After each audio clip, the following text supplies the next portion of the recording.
Let's check in with the doc and look at things with a wider lens. Pastor Richards on OMG.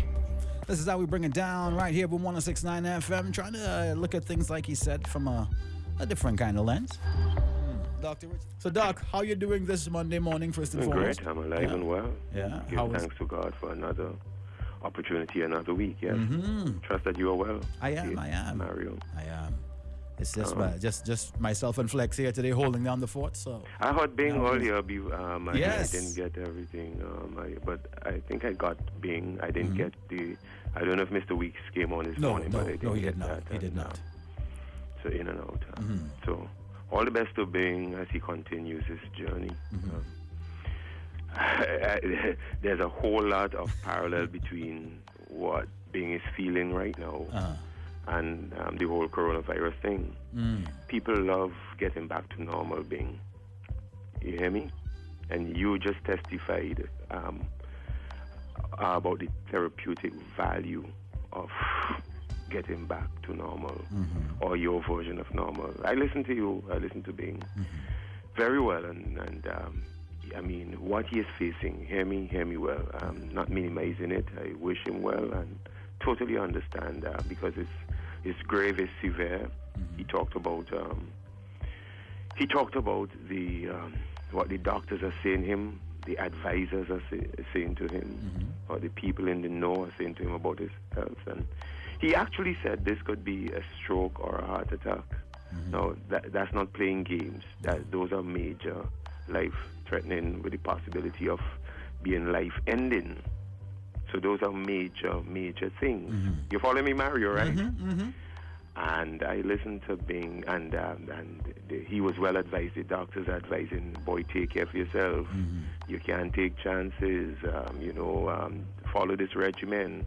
Lock yourself down. Don't go on the radio. Don't answer your phone too often. That will stress you. All of the things that Bing enjoys doing because of the threat to himself, he's being told, don't do these things for now.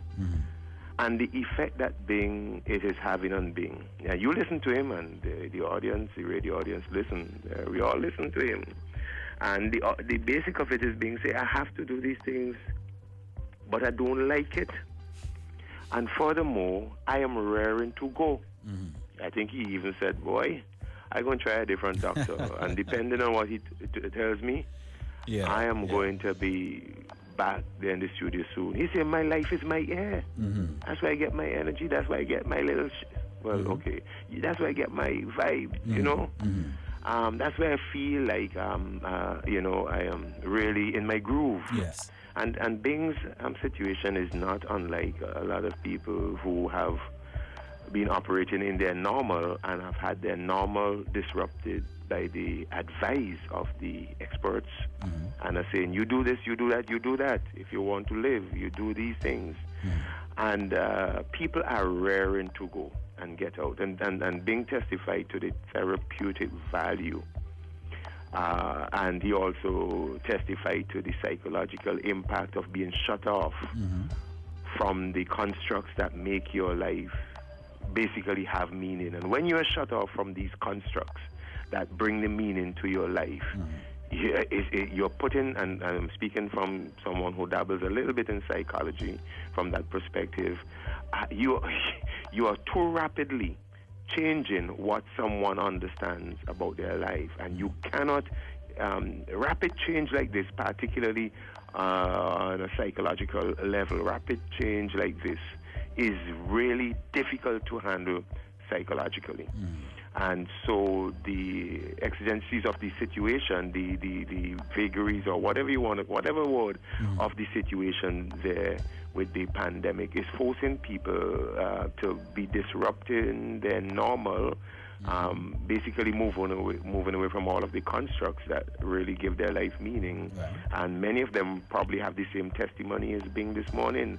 I really feel like I want to do what I normally do and to operate in the way that I normally operate. So Bing, you feel the pain of hundreds and thousands of people, Bing. You're feeling it.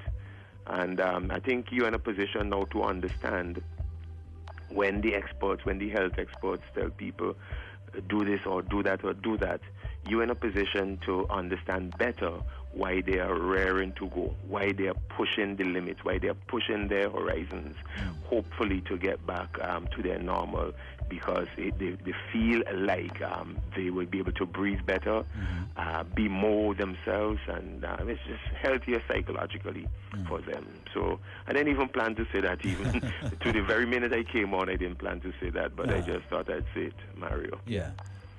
But I get that breaking the routine, and people are anxious to get back to that semblance of normalcy, whether it's back to the wine and jam, or whether it's back to the 8 to 4 grind or whatever, right? But therein lies the catch-22. They're saying that for us to get back to this normal, you need to stay in this abnormal state. So. No, that's not actually what's happening in the hardest hit countries. And by the way, I hope my listeners don't mind me commenting on the coronavirus days on end now. I think just about every program, with the exception of Holy Week, which tops everything. With the exception of Holy Week, I've been commenting on the coronavirus every day, because this is the biggest thing that has affected life in the past century. I really think so.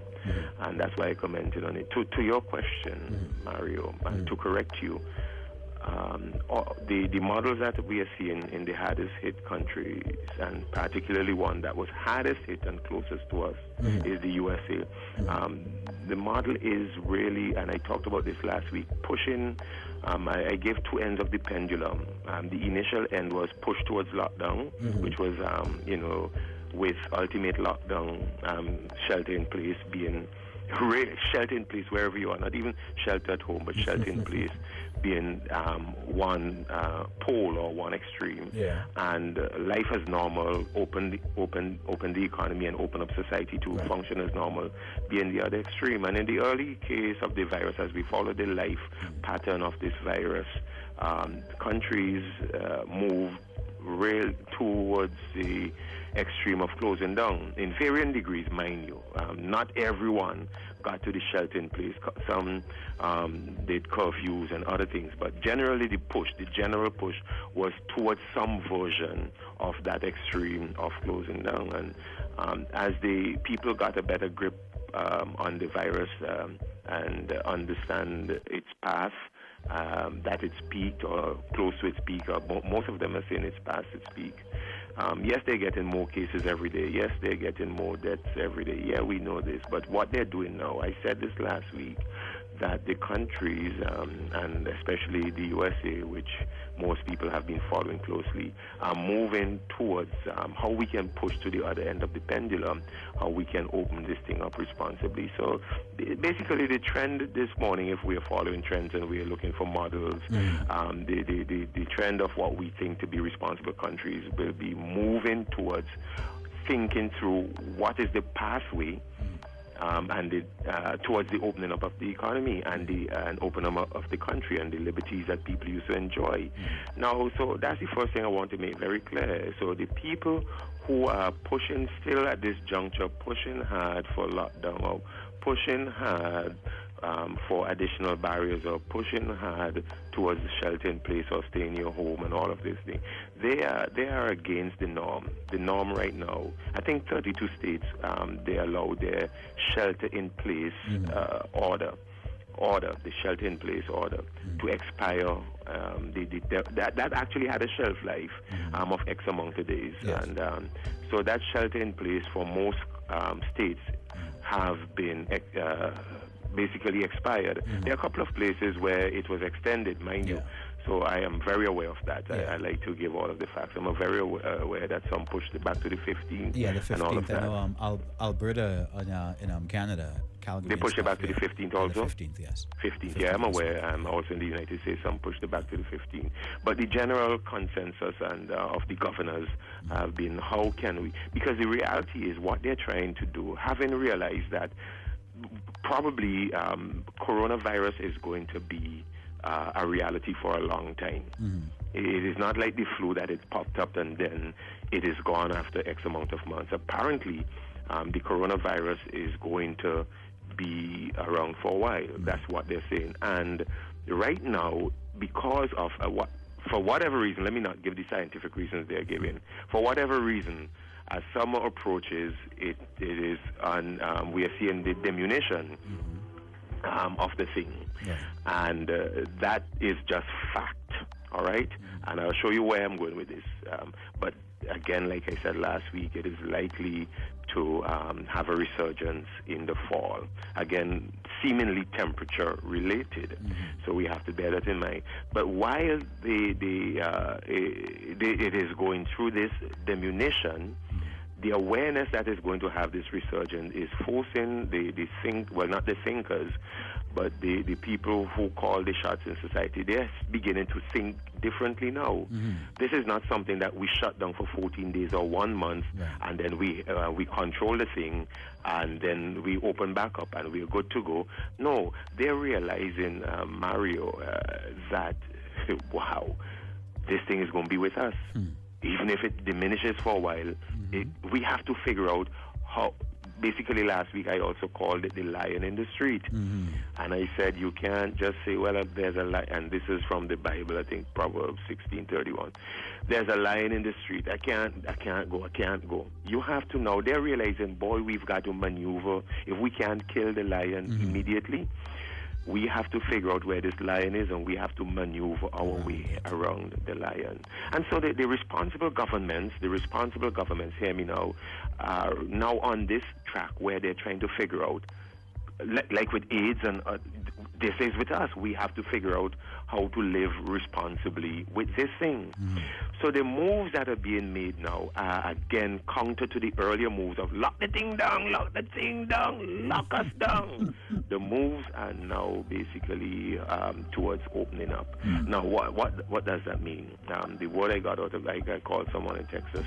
The word I got is, what does Texas look like? Mary, that's where I went to school. That's where I did a couple of my degrees and all of that. I have really good friends there.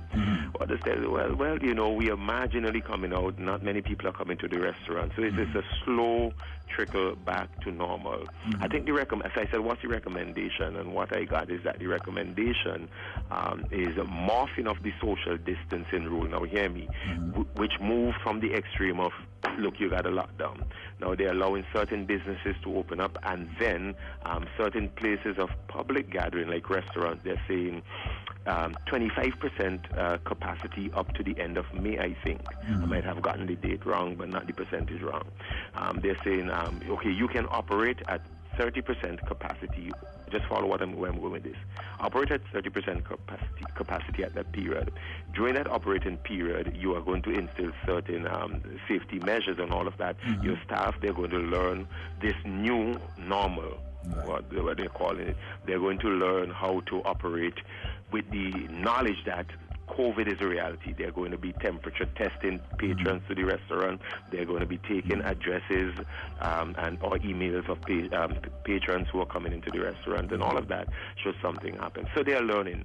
And then after that period, which is basically a learning period, 25%, then they're saying that you could increase your capacity. Hear this. You can increase your capacity to 50%.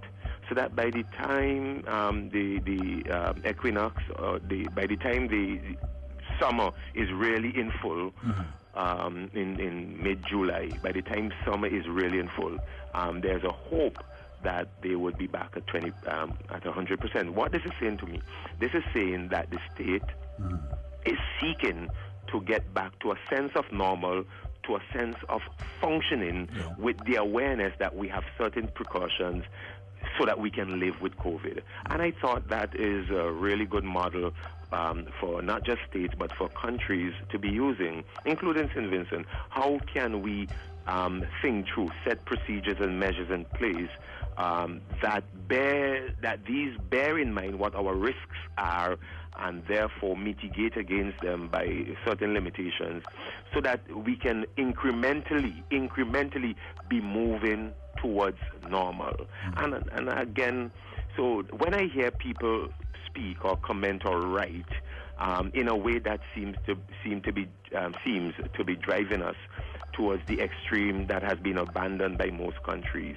What I mean by abandoned by most countries are not moving to the extreme of shelter in place. All of the pressure, all of the agitation, all of the interest is how do we move away from shelter in place and move towards opening up the economy responsibly. So if I hear any kind of narrative or I see any kind of writing, that suggests moving back towards this closing things down and shelter in place, I think, persons like that are still are missing their analysis and their understanding of how to operate at the same time that we are faced with the threat of coronavirus. I'm not minimizing the threat. I am not saying it is gone. I am saying at some point we have to learn to live with the lion in the street. Well, that brings me to another point. So social distancing rather than lockdown is the trend. It's being enforced in some other countries, right? Yeah, I'm listening. So do you think that it's going to end up where it's being a mandated thing here? If it is necessary to become mandatory in terms of being enforced by law, because it's something you can't make something mandatory until you can enforce it by law. Exactly. You have to be clear on that. Okay. So and that is not anytime you begin to and that is a civil liberty kind of issue. I talked about this. I wrote about this. It's a civil liberty. So anytime you begin to legislate in such a way to affect the liberty of movement, the freedom of movement, of gathering, these are cherished liberties. Anytime you make that kind of step, it is with much deliberation, because what we have seen historically, whenever the liberties and freedom of movement, speech and to organize and gather, whenever these have been encroached on and truncated, it is very, very hard to get them back off the law books and to get back to a normal. This is just an historical thing that I have seen myself and others have seen. So you want to tread very carefully before you legislate matters, that will curtail, frankly speaking, matters that curtail freedom of people, rights of people, movement of people, gathering of people. These all lend themselves to an authoritarian and totalitarian lifestyle, form of managing society. We live in Western democracies, Mario, and so these are things that you carefully consider, really, really carefully consider. And I have been saying, as part of what I have been calling, and the Prime Minister also called, the multi-dimensional interrelated components. And this is why coronavirus is the conversation and the narrative, because it is not merely about health. Coronavirus is deep, and it doesn't affect just life. It affects living. And there are a lot of people who think that we should only assess and analyze the coronavirus because it affects physical life. But it also affects livelihood. And as far as I'm concerned, livelihood is just an important part of our existence as life. Because you can have life and not be able to live. So once we diagnose and assess and begin to think through coronavirus, and I've listened to people, and the contrary to this whole emphasis, you gotta live, physical life. But again, the understanding of the components of life is not just a matter of health. Health is not the only component of life. There are other factors that play into and give quality to your life and give meaning to your life, which are also being affected by the coronavirus. And so your discussion is truncated, and your discussion is very, very limited and myopic if when you discuss the coronavirus you think only about okay, how can we make sure people not die? You have to also have an understanding of the other essential components of their life, their livelihood, economically, the social solidarity, which is a part of like what Bing talked about this morning. He was talking about another component of his life, this social part of his life that was so very meaningful, and that he actually doesn't feel alive until that part is there. So we have to think about what life really means and what really matters in life. And if you take the approach and attitude that these are the things that matter in life, your livelihood, your living, your job, being able to provide for your family, being able to express your purpose of life in a meaningful way. Once these things that are being affected, Mario, let me cut this short and say, I have often on this very program said that the life consists of three major aspects. Yes, the physical, but also the intellectual, mind, emotional thing, and also the spiritual. And I think that one aspect of life is being given the full spotlight, which is the physical in this. But I think another vital and equally as important construct of human existence, which is your psyche. Your psyche is as important as breath as far as I'm concerned, or a very close second if you want to make a distinction. But the psyche is being relegated to, we'll get to that when we get to that, and the psyche is being devastated just as much. In fact, frankly speaking, a good argument can be made that in this coronavirus pandemic, the aspect of life that is most fundamentally affected is the psyche.